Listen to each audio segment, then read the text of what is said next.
would you reform the Supreme Court? Well, now there's a big debate about that, and I'll just, mention some of the terms of the debate before telling you what I think. So really, there's been about for 20 years a call for term limitation to the Supreme Court. The most usual number that's mentioned is 18 years, and the idea is to regularize appointments so that there wouldn't be the temptation that Justice Ginsburg clearly felt to stay on and risk dying under the presidency of a kind of political enemy, as Trump clearly was for her. That is an interesting proposal. It's potentially unconstitutional because the Constitution says very little, but one thing it does say is that there seems to be life tenure for judges. Maybe we can get around that by insisting that it doesn't say life tenure on a specific court. And so we could create a term limitation model that shifted the justices off of the Supreme Court elsewhere in the system. Representative Ro Khanna, a progressive from California, introduced legislation just in the last couple of days, which would, require term limitation, but it's prospective. It grandfathers in justices or grandmothers in the case of Barrett if she makes it on. So it would start a clock now that in 18 years might lead to some reform, but it wouldn't make much difference anytime soon. Since Mitch McConnell and the Senate succeeded in stalling Barack Obama's final nominee, Merrick Garland, and waiting until President Trump could appoint Neil Gorsuch to Antonin Scalia's seat instead, there's been a huge outcry amongst liberals about court reform. And the most frequent idea is court packing or personnel expansion, adding justices. And if you're interested, we can talk about, how many, what are the politics of court packing? Why is it so much easily the most prominent proposal? My own view, which you asked about, is that we can imagine two kinds of reforms. One kind changes who is on the Supreme Court, who's serving, how they get there, how long they stay.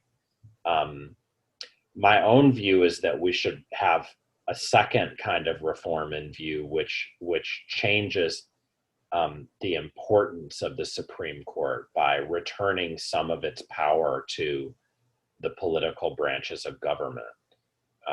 And so if you want, we can talk about what kinds of reforms would fulfill that function rather than just, mess with who's on the court and how long they stay and how many justices there are.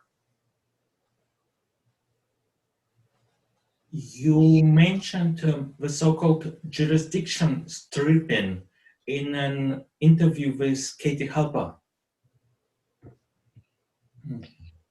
Okay, that's one of so among the disempowering reforms that fall into this second category that just make the court less significant and should lead us to care less about who gets the job is jurisdiction stripping, which either as a general matter or when Congress passes particular laws says that they're untouchable by the federal judiciary or by the Supreme Court.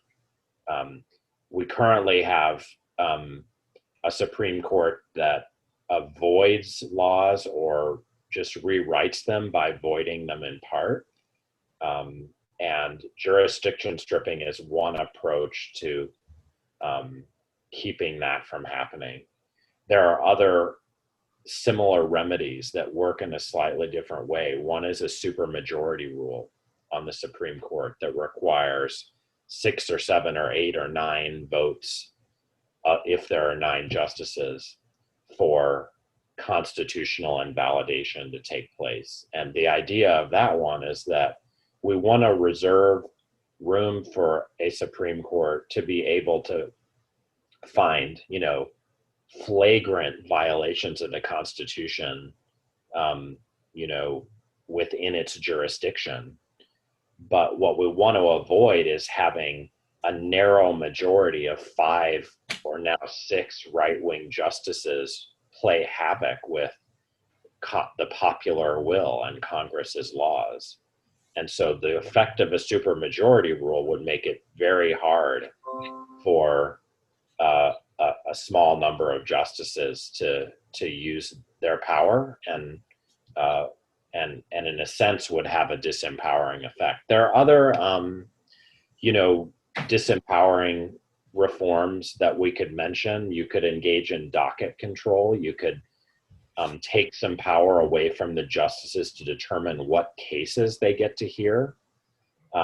You could also try to set up a parallel court system, which is like a version of jurisdiction stripping that reassigns jurisdiction to another judicial entity than the federal judiciary, which has been done and in fact approved by the Supreme Court in the past.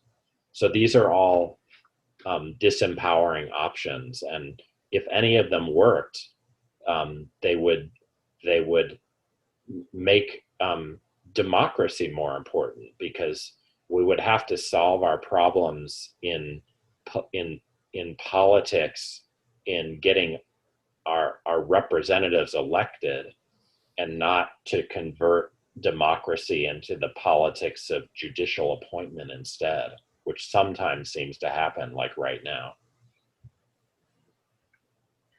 But what happens if, for example, both parties support a law undermining civil liberties in the name of fighting terrorism?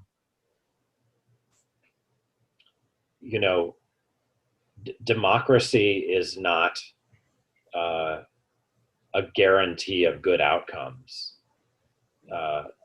And especially, in a modern situation where with forms of jingoistic media and politicians who are incentivized to think for the short term rather than the long, we really have to rely on ourselves and our political mobilization to guarantee liberties. But there's the fact is that if judges could play the role of reining in the worst state abuses, there'd be something to say for empowering them. But the fact is that they haven't played that role. And so in a way, the myth that they could is in a way keeping us from staring into the kind of harsh reality that it's up to us, not someone else. And there are losses in politics that don't justify giving up democracy. They justify re-engaging in it and doing better. But no, no one ever promised good outcomes. That's not the justification for democracy. It could be a justification for giving up democracy, except that it seems like when others are in charge, like oligarchs or kings, the results are even worse.